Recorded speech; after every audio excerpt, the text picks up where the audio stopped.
en los temas generales de integración de la Iglesia o en la Iglesia, que daba para esta mañana el aspecto de la fe. De manera que llamo vuestra atención a un pasaje seguramente muy conocido de todos, de la Epístola de Santiago. Santiago capítulo 2 y los versículos 18 al 26. Leo en la palabra del Señor y dice así: pero alguno dirá, tú tienes fe y yo tengo obras. Muéstrame tu fe sin obras y yo te mostraré mi fe por mis obras. Tú crees que Dios es uno, bien haces. También los demonios creen y tiemblan. Mas ¿quieres saber, hombre vano, que la fe sin obras es muerta? ¿No fue justificado por obras Abraham nuestro padre cuando ofreció a su hijo Isaac sobre el altar? ¿No ves que la fe actuó juntamente con las obras y que la fe se perfeccionó por las obras? Y se cumplió la escritura que dice: Abraham creyó a Dios y le fue contado por justicia y fue llamado amigo de Dios. Vosotros veis, pues, que el hombre es justificado por las obras y no solamente por la fe. Asimismo también Rahab la ramera no fue justificada por obras cuando recibió a los mensajeros y los envió por otro camino, porque como el cuerpo sin espíritu está muerto, así también la fe sin obras es muerta. Cuando Martín Lutero leyó este pasaje, y lo leyó muchas veces, llegó a una conclusión.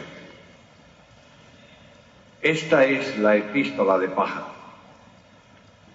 Bueno, sin duda estaba condicionado por las circunstancias de su entorno y por la salvación por obras, y no entendió bien lo que el Espíritu dice aquí. La salvación, la justificación por obras es consecuencia de la justificación por la fe. De manera que Santiago es seguramente, en este escrito, es seguramente un pastor que está dando un sermón a la iglesia. La iglesia donde Santiago estaba como pastor era una iglesia muy grande. Mencionaba en la reunión anterior que el primer día fueron convertidos 3.000, después 5.000, luego era una gran multitud.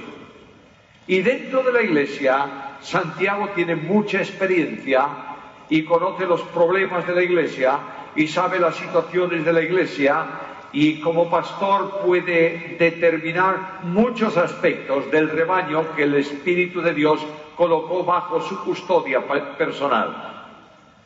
Y este hombre sabe que hay muchos que hablan de fe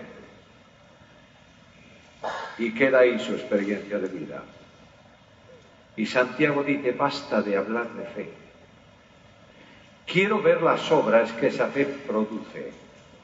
Porque si yo no veo el obrar de la fe, si la fe no produce obras, esa fe es muerta en sí misma. La vida cristiana se alcanza en un acto de fe. Cree en el Señor Jesucristo y será salvo. Creemos en Cristo y esa fe, instrumento, une vitalmente al hombre que cree, a la mujer que cree, a la persona que cree, la une vitalmente con Cristo. Y la vida de Cristo viene a servir de esa persona. Y esa persona puede dar un testimonio de fe, no solamente en el momento de creer en Cristo, sino en el tiempo de caminar con Cristo. El apóstol Pablo lo dice de esta manera: con Cristo estoy juntamente crucificado, ya no vivo yo, mas vive Cristo en mí, y lo que ahora vivo en la carne lo vivo en la fe del Hijo de Dios, el cual me amó y se entregó a sí mismo por mí. La vida cristiana es una vida de fe. No hay una fe de justificación y una fe de santificación y una fe de glorificación, es la misma fe. Lo que está diciendo la Biblia es que el que no tiene fe no puede agradar a Dios. Por tanto, la fe tiene una importancia capital en el desarrollo de la vida cristiana y en el desarrollo de la Iglesia. Ahora, si notas, a veces preguntamos, ¿cuál es el tema de la carta de Santiago? Y hay muchas respuestas según el lector de la epístola. Pero a mí me interesa muchísimo fijarme en detalles del texto bíblico. En esta epístola no hay, en el original griego, no hay menos de 14 veces que se menciona la palabra fe. Y en el pasaje que os he leído hay 7 veces. Nota el versículo 18, tú tienes fe. Muéstrame tu fe, te mostraré mi fe. Versículo 20, el hombre vano, la fe sin obras. Y así sigue el capítulo. Por tanto, el alma de la epístola, el núcleo de la carta es precisamente la fe. Cuando yo leo la epístola con calma y veo esto, tengo que encontrar o buscar 3 cosas importantes en el escrito. En primer lugar, ¿qué es la fe? En segundo lugar, ¿cuál es la dinámica de la fe? Y finalmente, la responsabilidad que yo tengo frente a la demanda de la fe. Ahora, si tú observas un poco, y en el párrafo aparece 7 veces la palabra fe, la Biblia no es un libro de definiciones. La Biblia es un libro de fe. Luego, la Biblia no está definiendo la fe, la Biblia está demostrando la fe. La Biblia no está hurgando en el sentido de qué cosa es la fe. La Biblia pone ejemplos de lo que es la fe. Y la Biblia pone ejemplos de lo que es la fe en un estilo específico de vida. Mirad, por favor, el versículo 18. Pero alguno dirá, tú tienes fe y yo tengo obras. Muéstrame tu fe sin tus obras y yo te mostraré mi fe por mis obras. De otra manera, algunos hablan de fe, yo soy un hombre de fe. Y la fe en este sentido se ha extendido tanto en cierto mundo llamado evangélico que ha destruido el concepto dinámico de fe. Algunas personas te impondrán sus manos y te dirán, por fe te declaro santo. Y resulta que no ocurrió nunca eso, ni va a ocurrir. Y cuando tú vienes y dices a esa persona, esto no funciona, te van a devolver, como decimos en España, la pelota. Y te van a decir, no funciona porque no tienes bastante fe. Conozco un matrimonio que oraba por su madre enferma y su madre enferma asistía a una iglesia de este tipo. Y un día le dijeron, ¿sabe usted por qué no se sana? Pues no, porque su familia no tiene fe. Es decir, pasó de la esfera de la iglesia a la esfera de la familia. Pero lo que dice aquí Santiago es, déjate de hablar de fe, cállate en cuanto a fe, no digas yo tengo fe, muéstrala. Quiero verla. Y la quiero ver por medio de las obras. Porque la fe que no produce obras no es fe. Está muerta en sí mismo. Puede ser una credulidad. La expresión de vida vinculada con Cristo está en la fe. Con Cristo estoy juntamente crucificado, ya no vivo yo, mas vive Cristo en mí, y lo que ahora vivo en la carne lo vivo en la fe del Hijo de Dios. Ahora, la fe da firmeza a todo cuanto rodea la experiencia de vida cristiana. Y da firmeza porque la fe está vinculado a una persona, no a una religión, no a un dogma, no a una forma expresiva valga la redundancia, de una expresión religiosa, no importa cuál sea. La fe está vinculada a una persona y la esperanza está vinculada a una persona. Cristo es en vosotros esperanza de gloria. Por tanto, la fe que se deposita en Cristo, la fe que depende de Cristo, la fe que vincula con Cristo, la fe que desarrolla la dinámica de vida de Cristo mismo como hombre, es la fe de la que Santiago habla en este capítulo. Y es sorprendente notar que la fe, que es un don de Dios, se va a manifestar en distintos aspectos de la vida cristiana, y Santiago va a hablar de por lo menos 5 personajes para hablar de la fe. Pero antes de eso quiero terminar este primer punto recordándoos que la fe es un regalo de Dios, es un don de Dios. Voy a la Biblia, leo Efesios capítulo 2 y versículo 6, porque por gracia sois salvos por medio de la fe, y esto no es de vosotros, es un don de Dios, no por obras, para que nadie se gloríe. Sé que hay una enorme discusión en distintos aspectos teológicos para definir si de lo que Pablo habla ahí, que es regalo de Dios, es la gracia o es la fe. Lees el texto y ahí no hay un artículo determinado masculino o femenino, hay un artículo neutro. Por tanto, lo que está diciendo Pablo es que todo lo que hay ahí es un regalo de Dios. ¿Cómo? La gracia, por supuesto, y la fe también. Porque la fe que salva es la fe que obedece, la fe que se entrega, la fe que renuncia al yo personal para sustituirlo por el gran tú de Dios que es Cristo. Y esto no es posible que surja del hombre natural. Dios enciende la mecha de la fe en el corazón de la persona, y esa persona, al impulso del llamado del Padre, a la conducción del Espíritu, entrega su vida a Cristo, pero no va a cobrar él ninguna gloria por ese hecho. No es que Dios haya hecho una obra grande, enormemente importante de la salvación, y tú tienes que hacer tu parte, que es creer. No, señor. Una cruz suplementada es una cruz destruida. De manera que la gloria de la salvación no es nunca del hombre, sino de Dios. Y Dios da todo cuanto tú necesitas para que esto sea posible. Pero esa fe que decimos que tenemos se va a manifestar, dice Santiago, por medio de obras. Luego la fe se hace evidente. Yo creo, muy bien, ¿crees en quién? En Cristo. Si tú has creído en Cristo, necesariamente el Espíritu Santo te ha hecho nacer de nuevo. Y las cosas viejas pasan. Y ahora, dice Pablo, todas, absolutamente todas, son hechas nuevas.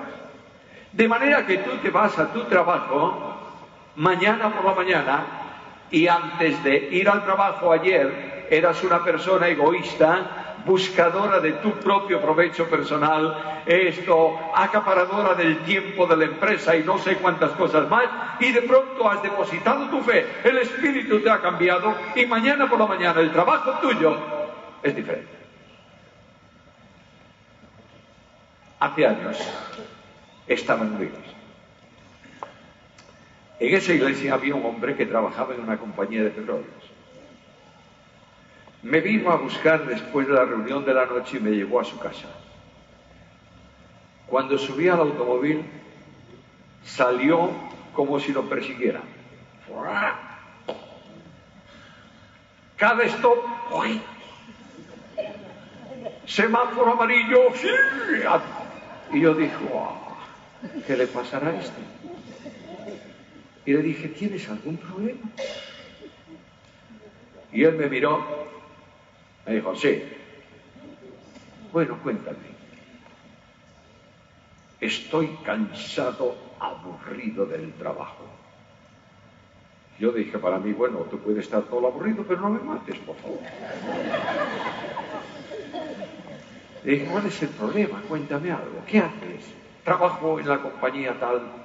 ¿Y cuál es tu trabajo? Pues mira, por la mañana llego tempranito, me meto en el box, en la caja de trabajo, la secretaria me trae un plano para reformar, termino, lo imprimo, otro plano para reformar, y así, lunes, martes, miércoles, jueves, viernes, esto no hay quien lo aguante.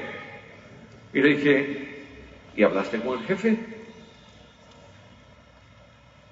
No, pero aunque hable con el jefe, no va a pasar nada. Le dije, inténtalo, pero no con el jefe de la empresa, con el jefe tuyo. ¿Y quién es el jefe mío? Oye, alguien que te ha comprado y te ha puesto en el cajón de planos de esa empresa. Háblale, dile que no estás conforme con eso, que te dé otro trabajo, porque no eres tuyo, eres de él. Un año después volví a la misma iglesia, el mismo hombre, el mismo coche. Me llevaba para casa, puso música, cantando, feliz. Y yo le miré, me acordé del año anterior y le dije, ¿qué tal el trabajo? Muy bien. ¿Cambiaste de empresa? No, estoy en la misma. ¿Cambiaste de sección? Tampoco. ¿Sigues en el mismo cajón haciendo planos? Sí. Entonces, ¿cuál es el problema? ¿Cuál es el cambio? ¿Cuál es la razón del cambio? Y dijo, mira, seguí tu consejo, hablé con el jefe y me dijo, de momento ahí, y ahí estoy. La vida cristiana toma una dimensión diferente en la medida en que vives en la fe del Hijo de Dios. Y el apóstol me dice, porque si tuvieras fe como un grano de mostaza, dirías a este monte, pásate de allí, y se pasará. Esta es la fe. La fe es el único modo, por favor, de vida cristiana. La fe es la única manera de desarrollo de una iglesia. Una iglesia que vive en dependencia de la fe es una iglesia en triunfo. Porque es llevada en triunfo siempre en Cristo Jesús. En segundo lugar, la dinámica de la fe. Vamos a tomarla a la luz de la epístola. Notad, por favor, si tenéis vuestras Biblias abiertas, los ejemplos que va a usar Santiago para hablarnos de fe. Mira el capítulo 2, donde estamos, el versículo 21. ¿No fue justificado por las obras quién? Abraham. Otro ejemplo de fe, inmediatamente en el versículo 25, Rahab. Otro ejemplo de fe, capítulo 5, versículo 10, los profetas. Otro ejemplo de fe, capítulo 5, versículo 17, Elías. Luego, lo que está tratando de enseñarnos Santiago, al impulso del Espíritu Santo de Dios, es cómo funciona la dinámica de fe en la vida cristiana. Es decir, el camino que nosotros debemos seguir en una manifestación propia de compromiso de la vida de fe. Primeramente, pues, la fe de Abraham. La fe de Abraham es la fe que cree lo imposible. ¿Todos sabéis la vida de Abraham? No. Y de pronto Abraham, Dios le dijo, un día, Abraham, voy a hacer de ti una nación grande. Y Abraham dice, el Señor es capaz de hacer todo, pero realmente tenemos un problema. Tengo casi 100 años, no tengo hijos. ¿Qué problema? Y un día Dios viene a Abraham, ponía el otro día este ejemplo, y le dijo, Abraham, voy a cumplir la promesa. ¿Ah, sí? Sí, te voy a dar un hijo. ¿A mí? ¿Al viejo Abraham? ¿Al viejo Abraham? ¿Va a ser mío? Va a ser tuyo. ¿Y su madre quién va a ser? Sara. Si hace por lo menos 40 años que no puede tener hijos, normalmente, y además es estéril. Vamos, Señor, ¿crees o no crees, Abraham? Y él dice, sí, Señor, creo. Es la fe que cree lo imposible. Cuando nosotros oramos, a veces estamos orando por grandes cosas, ¿verdad? Pero Dios quiere que tu fe descanse pidiendo lo imposible. Cuando tú te limitas a orar por lo posible, pues ya es posible. Lo difícil es orar por lo imposible.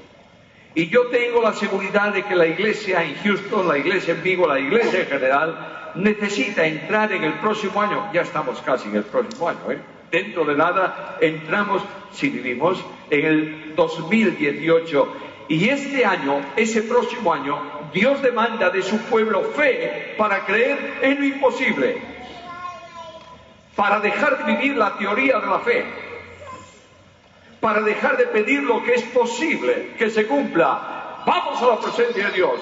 Y como aquel pueblo frente al mar que cierra su paso, creemos en lo imposible.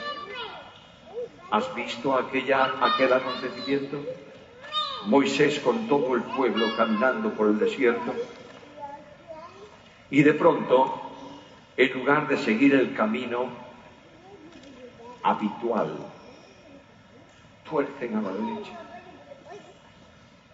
Y el desierto se levanta en torno al camino del pueblo, en murallas insalvables. Y detrás de Moisés, ¿quién está? Bueno, y delante de Moisés, caminando, yendo por ese camino, ¿a dónde van? A la playa. Y delante de la playa, el mar. Y de pronto Moisés dice: Señor, estamos en un problema. ¿Y qué le dice el Señor? ¿Por qué clamas a mí? ¿Cómo por qué clamo a ti? ¿Cómo lo voy a clamar a ti? Di a ese pueblo que marche. ¿Que marche a dónde? Al mar. Y Moisés dice: vamos, porque creo lo imposible. La dinámica de fe cree lo imposible. El obrar de la fe cree lo imposible. Por tiempo, yo estuve con Susana orando por un asunto familiar. Y un buen día Susana me dijo, saliendo de un sitio donde estábamos parando para una clase en el instituto, me dijo: no puedo creer en esto, no oro más.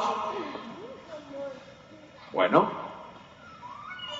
estábamos esperando una respuesta. Y yo le dije: ¿viste tu computadora? No, pero ¿para qué voy a...? Y abrió su máquina. Y estaba la respuesta que esperaba. Yo he visto funcionar en mi vida y tengo una fe tan pequeña que es como un pábilo que humea. Pero he visto funcionar a Dios.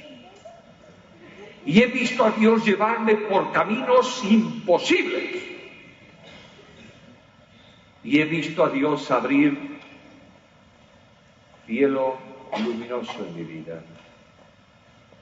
Y he visto a Dios abrir caminos nuevos que yo no conocía.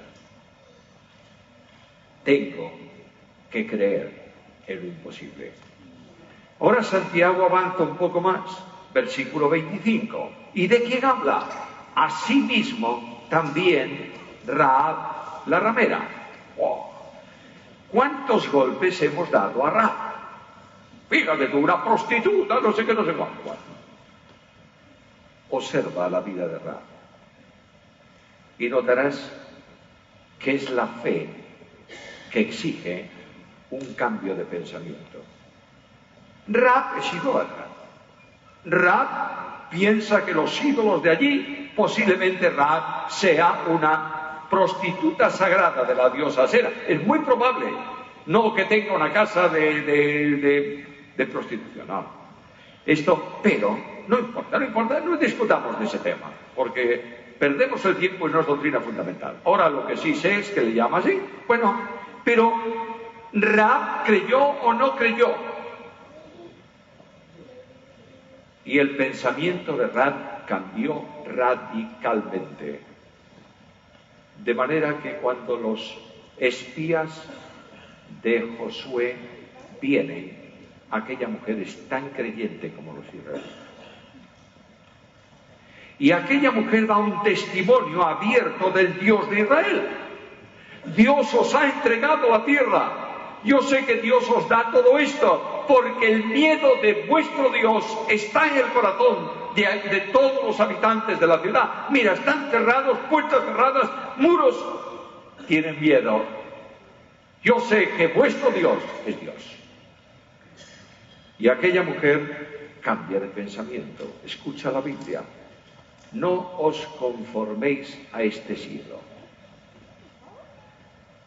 sino transformaos por medio de la renovación de vuestro entendimiento, para que comprobéis cuál es la buena voluntad de Dios, agradable y perfecta. Nosotros a veces tenemos una dinámica de fe muy curiosa. A veces pensamos o creemos que más de lo mismo va a producir un cambio. Pues no, señor. Si no produjo un cambio ya, no le des más, porque no va a producir cambio. Yo tuve un automóvil hace muchos años. Era un Morris 1100, cuadradito, muy lindo, muy estable, coche bárbaro, pero esos ingleses tenían un carburador muy curioso. Resulta que el carburador tenía aceite, un depósito de aceite. ¿Y cómo funcionaba? No lo sé, no me importa, pero sé que tenía que tener aceite allí. Y un día se me para el cacharro ese en la carretera, tengo que llevarlo a un garaje, a un mecánico, en un pueblo. Entro y me dice, mira, el mecánico es muy bueno, voy al mecánico. Le dejo el coche, me dijo, vaya a comer, cuando venga, vuelvo, y me dice, ¿tiene usted averiado el carburador? ¿Sí? Sí, está lleno de aceite.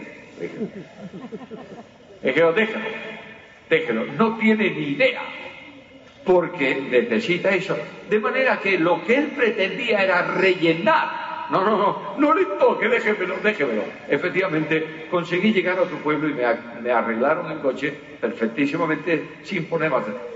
Estamos viviendo en un tiempo en donde estamos mirando a los demás para imitarlos. Esto le resulta, aquello le resulta. Y estamos cambiando nuestra forma de expresión de cultos, copiando de otros. Y al cabo de un tiempo estamos aburridos de lo que los otros hacen, porque nuestra dinámica no produjo un cambio en el modo de pensar. Necesariamente tenemos que cambiar el pensamiento en la carrera de la fe.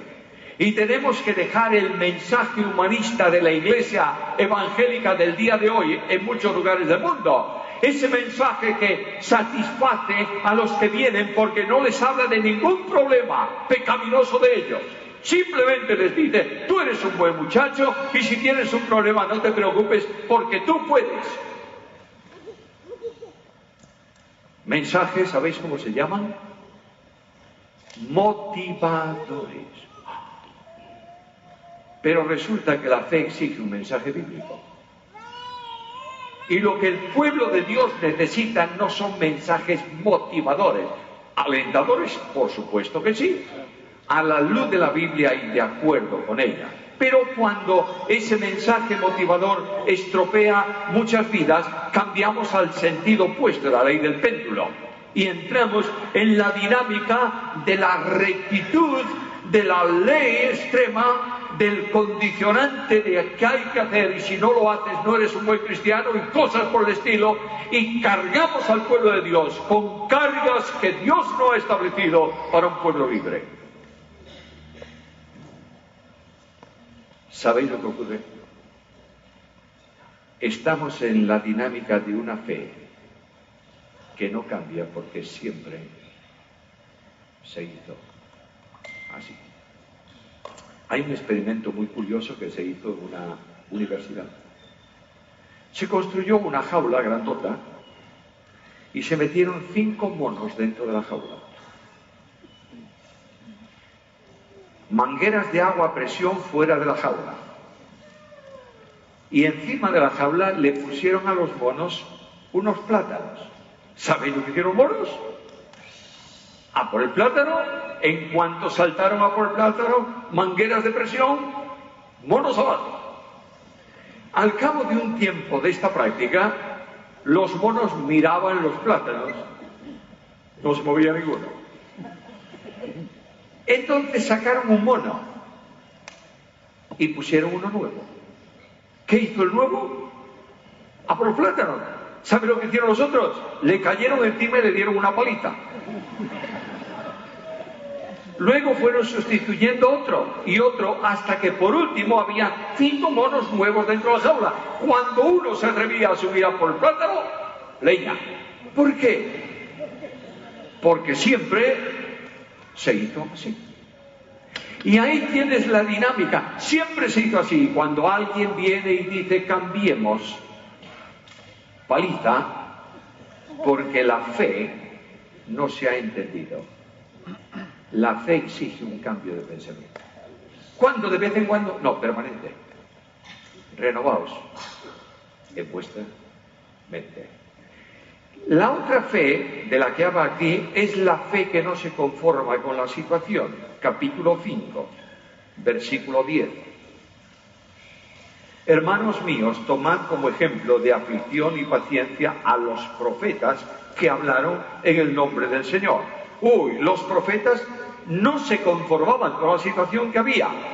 Estaban viviendo en un mundo de dificultades, de incredulidad, de miseria, de pecado, etcétera, etcétera. Ningún profeta se conformó con eso. Ninguno de ellos dijo, bueno, este es el problema del mundo actual, es la situación actual. Dios demanda de su iglesia una fe que no se conforma. Estamos en un mundo en donde se habla de pecado abiertamente legalizado,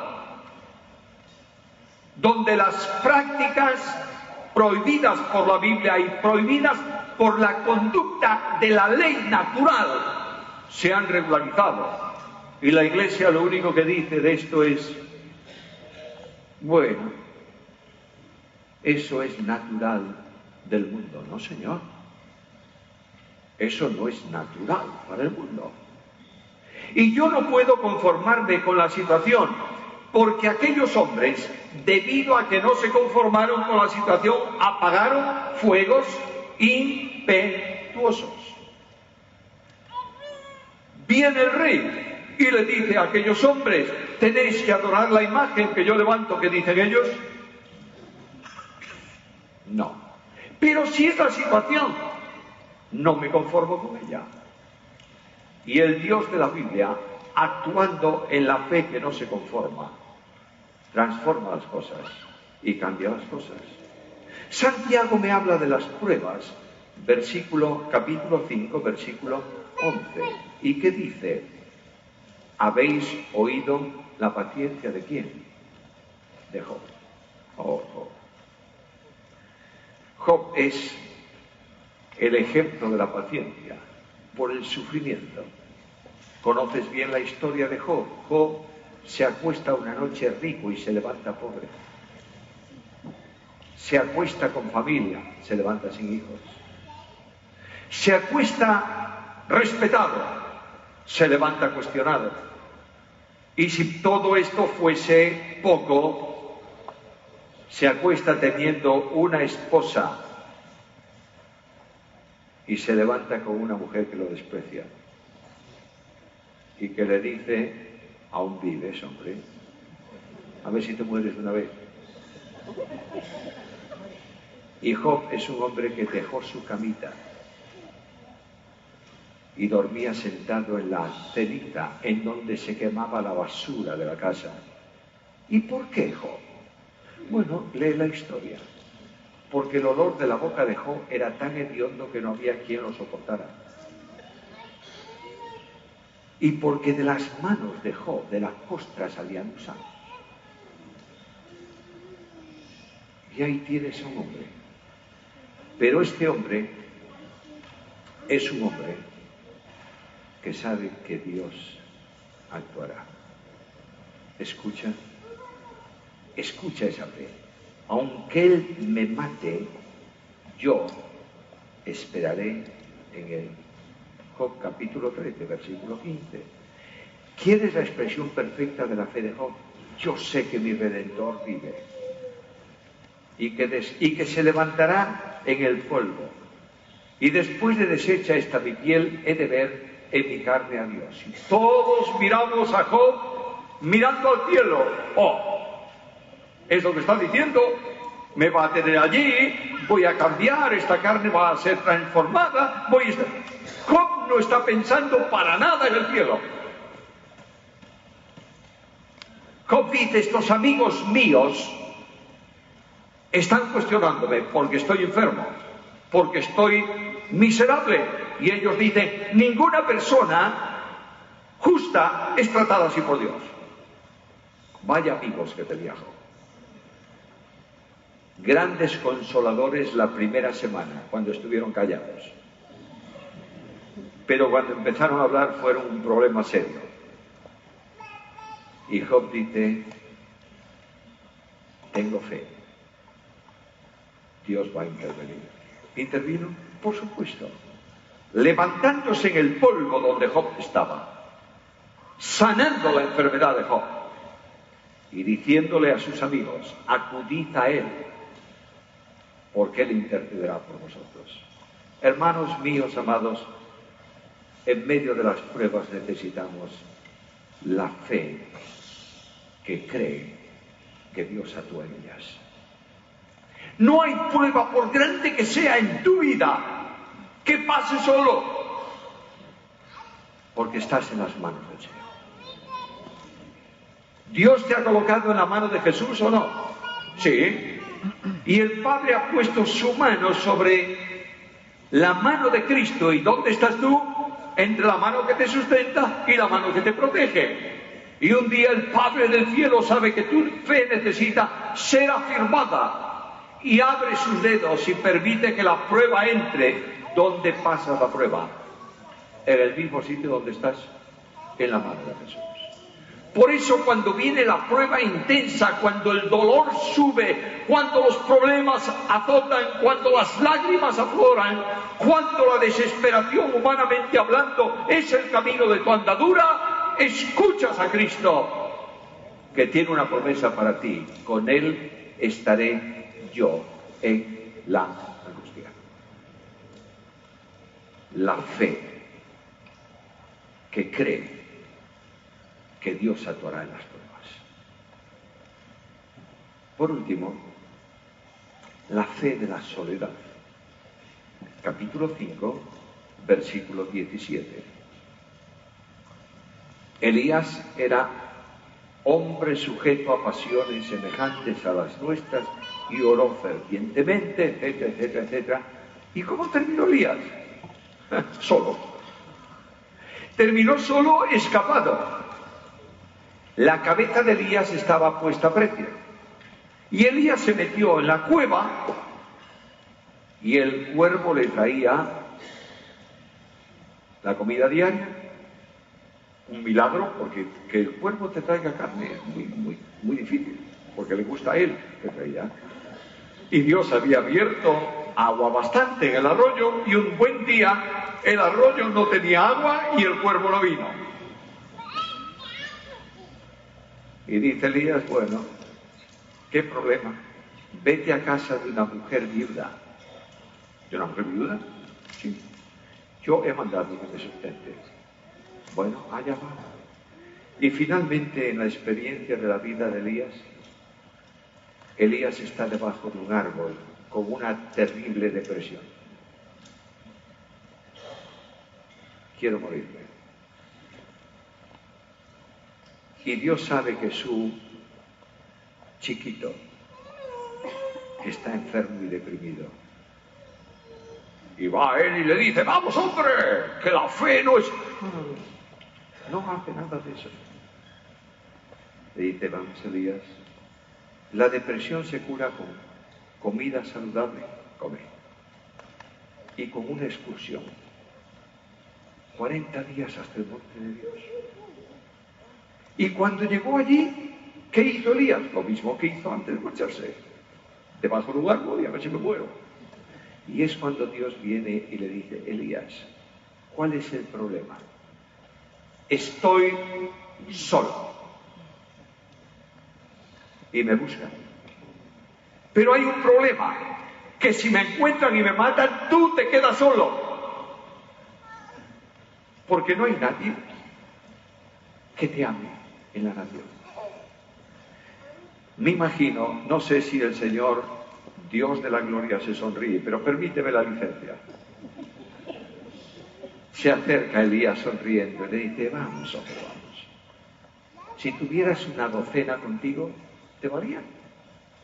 Claro, yo haré que haya 7.000 cuya rodilla no se doble delante de Baal. Tienes compañía. Nunca estás solo. Dios está contigo. En mi experiencia de vida de ministerio a lo largo de 35 años a pleno tiempo, he pasado por muchas circunstancias. Y una de las circunstancias siempre de ministerio, yo creo que el Señor me dejó llegar a ella, ¿sabes para qué? Para aprender a callar la boca. No arregles, me dice Dios, las cosas, tú las arreglo yo. Y yo arreglo las cosas, y Él a darme. Claro, naturalmente.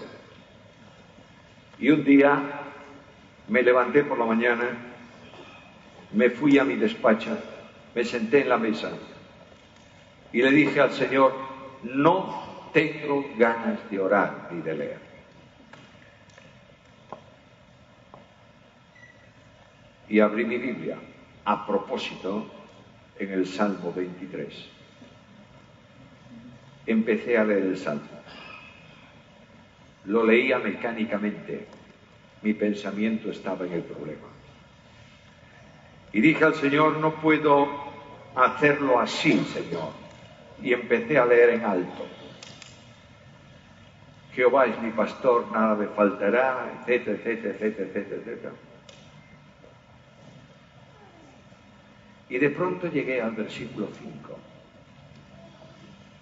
Aderezas mesa delante de mí en presencia de mis angustiadores. Y es como si el Señor me dijese, vamos a ver, Samuel, ¿qué tienes a tu alrededor? Angustiadores. ¿Y cuál es el oficio de ellos?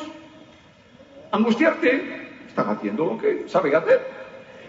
Y de pronto el Señor empujó los angustiadores y puso una mesa. Me dijo, siéntate, vamos a charlar tú y yo. He aprendido que nunca estoy solo, porque Él siempre está conmigo. La responsabilidad mía esta mañana es tomar una decisión en relación con la vida de fe. Es entender que la fe cree lo imposible. ¿Estás dispuesto? Es entender que la fe no se conforma con el entorno. ¿Estás dispuesto? Es la fe que cree que Dios te puede levantar de la situación más angustiosa. ¿Lo crees? Pero esta fe comienza por recibir a Cristo como Señor y Salvador personal. No hay fe que funcione si no la has depositado en el que tiene todo el poder en el cielo y en la tierra. Y de esta manera y de esta forma te ha traído el Señor tal vez esta mañana para un encuentro personal con Él. Para un decirle a Jesús, creo, Señor. Escucha la Escritura y termino. Venid a mí, los que estáis trabajados y cargados, y yo os haré descansar. Es el llamamiento universal para esta congregación esta mañana. Es el llamamiento para aquel que conoce a Cristo teóricamente, pero no le ha dado su vida. Y Cristo esta mañana te dice, ven a mí, cree en mí. ¿Y quieres decir a Jesús ahora, Señor Jesús, te recibo como mi Salvador personal. Creo en ti. Te doy mi vida para que tú la transformes. Quiero sentirme cerca de ti, en contacto contigo. Quiero saber que tengo perdón de pecados y vida eterna. Aquí estoy, Señor. Te doy mi vida. O si hay alguna persona así esta mañana, yo quiero invitarte a que ahí donde tú estás, digas a Cristo, creo, Señor, solamente eso. Y si alguien lo ha hecho, voy a pedirle que por favor levante su mano donde está. Dios te bendiga. Que Dios te bendiga. Personas que están creyendo en Jesús esta mañana y ejerciendo su fe. ¿Hay alguien más? Alguien que dice al Señor, creo, Señor, creo en ti. Pero el llamado es también para todos los que esta mañana estáis viviendo una fe vacilante. Dios os llama al compromiso de fe. Y tú tienes que decir al Señor, creo, Señor, ayuda mi incredulidad. Y comienzas a caminar en una nueva experiencia vinculado con el Señor. Y si hay alguien esta mañana aquí que necesita un reencuentro con Cristo, un fortalecer sus promesas, un caminar más cerca de Jesús, y quiere que los pastores de la iglesia oren por él o por ella, voy a pedirle que también donde tú estás, levantes tu mano para saber que hay creyentes entre nosotros hoy que están tomando, Dios te bendiga, que están tomando el desafío de la fe. Y el Señor hará su obra y saldremos no solamente hablando de fe, viviendo la experiencia de la fe. Dios asista a nuestras necesidades. El Espíritu impulse nuestros corazones y seamos todos creyentes de fe genuina. Dios añada su bendición.